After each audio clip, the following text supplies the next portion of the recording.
80 शब्द प्रति minute dictation start करते हैं 5 सेकेंड बाद।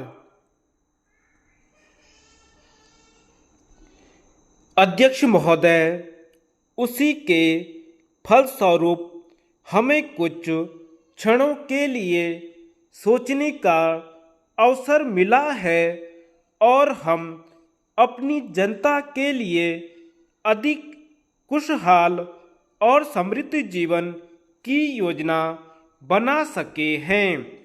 हमारा साझा उद्देश्य यह है कि वर्तमान सदी में हम अपने उन महान पुरुषों की आकांक्षाओं की पूर्ति कर सकें जिन्होंने हजारों वर्ष पूर्व अपने लोगों के लिए इतना कुछ किया था।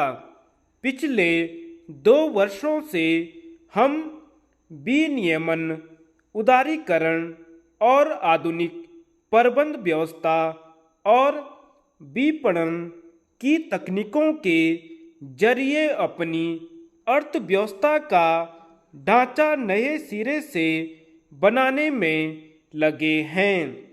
आर्थिक विकास के पिछले दशकों में हमने जो नींव डाली है उस पर हम नया ढांचा खड़ा कर रहे हैं। इन नए सुधारों का उद्देश्य यह है कि भारत के आर्थिक भविष्य की योजना ऐसी हो जो मुद्रास्फीति और मंदी के दबावों का सामना कर सके और जहां राजकोषीय अनुशासन और अधिक उत्पादकता पर जोर देना व्यावहारिक हो सके। मैं यहाँ यह भी बताना चाहता हूँ कि आर्थिक आधुनिकीकरण और सुधार की प्रक्रियाओं में हम मानवीय अस्तित्व के सभी पहलुओं को ध्यान में रख रहे हैं।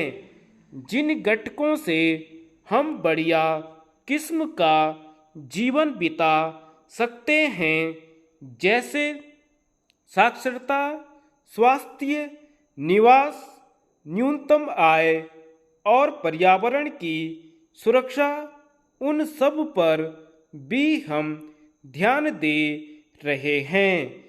इसे हम कहते हैं मानवीयता युक्त सुधार। यह कोई कोरी अभिव्यक्ति नहीं है।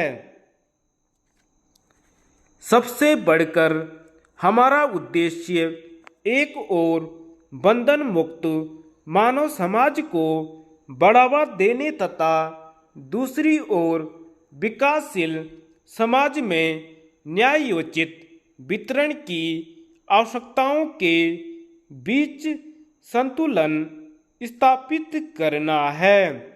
इस काम के लिए हमें जो निर्णय करने पड़े हुए वास्तव में साहसिक और प्रभावकारी हैं, पर उससे भी बड़ी बात यह है कि इन दोनों देशों में जिनका इतना बड़ा इतिहास है, ऐसी क्षमता है कि वे अपने अनुभवों से सीखते हैं और अपने चिंतन और नीतियों को यथार्थ के अनुरूप ढाल लेते हैं।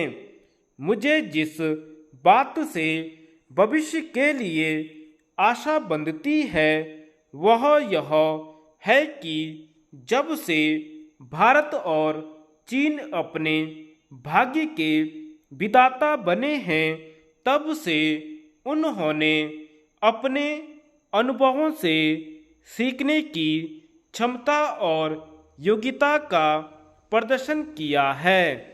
हमारे देशवासियों और हमारी सभ्यता के बारे में भी दार्शनिकों और इतिहासकारों ने यही कहा है। हमारी 4 या 5 हजार वर्ष पुरानी अविच्छिन्न सभ्यता में विगत 2000 वर्षों से दोनों देशों के बीच आपसी संबंध बने रहे हैं। धन्यवाद।